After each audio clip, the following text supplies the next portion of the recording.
911. I need the police here right now at Lake Isabella. They're taking us to Derrick's body. I'm really scared. A family's plea for help. Now, get cops out here now, please, now, before somebody's killed again. Help that would come too late. God damn it! Those who knew and loved 27-year-old Derrick Wily are still stunned at his brutal murder. He was just a funny kid. Derrick's foster mom, May Lynn, raised Derrick and his brother Taylor. He's the only one of my kids that ever asked me to be his mom. And I still remember the look on his face when he asked me to be his mom. And I touched his cheek. I said, yeah, let's work on that.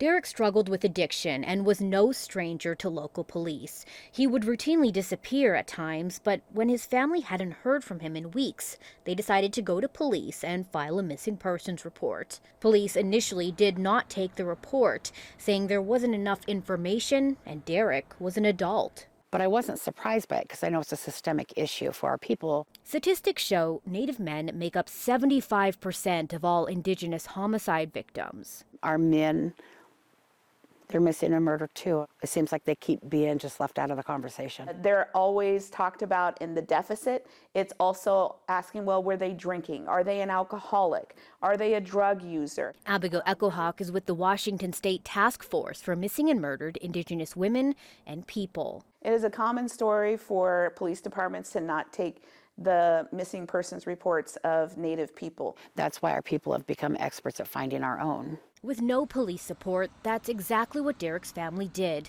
They launched their own search. This is the house right here. His brother Taylor started by tracking down the last people who saw Derrick before he disappeared. What about you, man? You all right? Get up. I'm straight. What's going on? His cousins, Jordan and Jero Affo. My name is Jero Affo. Seen here on police body camera video during an unrelated disturbance call weeks prior. Everything just happened so fast. Taylor went to their home, hoping to find clues on where his brother was. Maybe they knew something important. Instead, he says he got a confession about the worst possible outcome. I just asked him, I was like, where do you want me to go? I was like, where is he? And then he gripped my hand and he said, I killed Derrick. I killed him.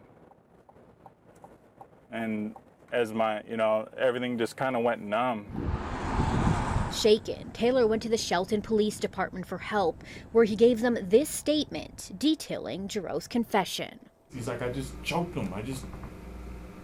I said, he's for sure not alive. No, he's not alive, man. He's not alive. I know he's not alive. I was sitting here looking at the eyes of somebody who just took my brother's life, Derrick's family say they begged Shelton PD for help in recovering his body and arresting his confessed killer. But that help was slow to come. Shelton police say it's because the crime scene wasn't in their jurisdiction. Once we got that information that they were going there, we reached out to Mason County Sheriff's Office and said, hey, this is the information that we have. We immediately notified them. But it's their jurisdiction. On their own again, the family continued their search to find their brother by convincing Jordan Affo to drive them to Derrick. Jordan took the family to Lake Isabella State Park. Jordan gets out and he had his head down and I was like, let's go find him. Where he led them to Derrick's dismembered remains. How could you do this? What is wrong with you? Taylor's grief at this moment is captured on audio recorded by the family. I can't believe this. I know this. Stop. I can't see Derrick, man. That's why I said we should wait for the cops. You butchered him. The family's cries reflect a sobering, sad reality for many Indigenous families. I know that is pain and that has been amplified as a result of the lack of resources, of the way that her family was dismissed, of the way that she has continued to struggle to get justice for her son. We tried to get somebody to come out here with us. I wish you guys would have waited for law enforcement to get there before we did this. But then it might not have happened.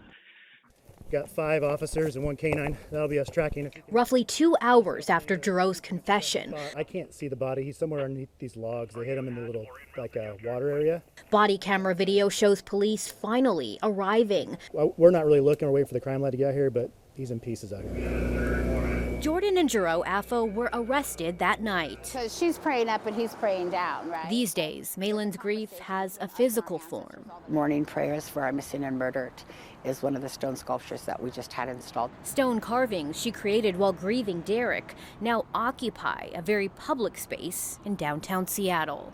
You know, that rock was born like, I don't know, 15 million years ago. And that rock knew that my son was going to be murdered. And it knew it was going to be part of my healing process. And it knew it was going to be a voice for our people. Spin it this way. I want the woman's face facing me. Her voice is now a part of the state task force for missing and murdered Indigenous women and people. That way the Thunderbird goes through the trees. Pushing for more police accountability so no other family has to suffer like hers. And it's going to take the people to uphold justice.